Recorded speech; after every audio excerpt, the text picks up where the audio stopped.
প্রিয় দেশবাসী, আসসালামু আলাইকুম।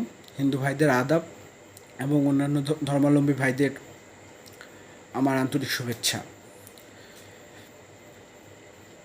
জুলাই মাসের মধ্যখান থেকে এই আগস্ট মাস পর্যন্ত আমরা প্রচণ্ড শোকে আছি।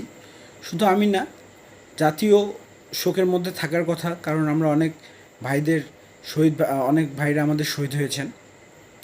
আজকে ডক্টর ইউনূস অন্তর্বর্তীকালীন সরকারের প্রধান উপদেষ্টা এবং তার উপদেষ্টা মণ্ডলীদেরকে নিয়ে যমুনা ভবনে 3 ঘন্টা মিটিং করেছেন।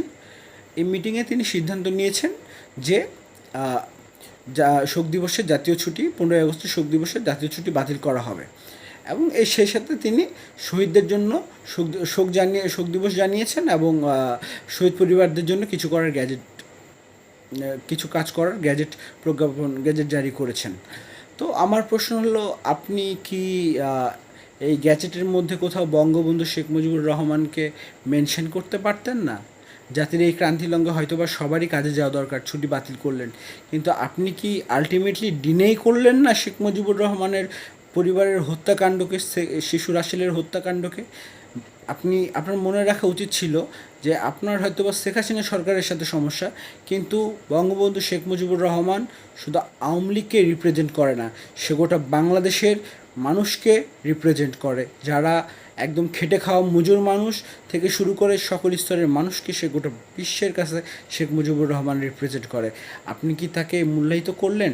তাহলে কি আমি ধরে নেব আপনি উদ্দেশ্যপ্রণীতভাবে তাকে এই 15ই আগস্টকে, তার হত্যাকাণ্ডকে আপনি অপমান করছেন কিংবা ব্যঙ্গ করছেন কিংবা কী করছেন সেটা আমরা বুঝতে পারি।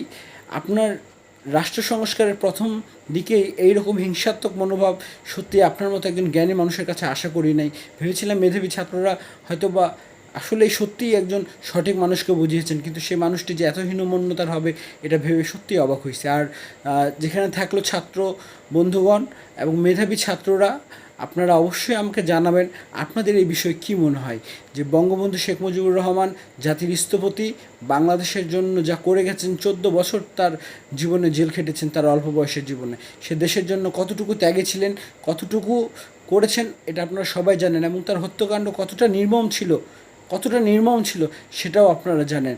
এই শোক দিবস পালন করার অধিকার ডক্টর ইউনূস ছিনিয়ে নেওয়ার চেষ্টা করছেন কিংবা ইতিহাস মিটিয়ে দেওয়ার চেষ্টা করছেন কিনা আমি জানি না। তবে মেধাবী ভাই বোনেরা, আপনাদের শিক্ষার্থী ভাই বোনেরা, আপনাদের কাছে আমার এটাই প্রশ্ন থাকলো, আপনারা এটা কীভাবে জাস্টিফাই করছেন?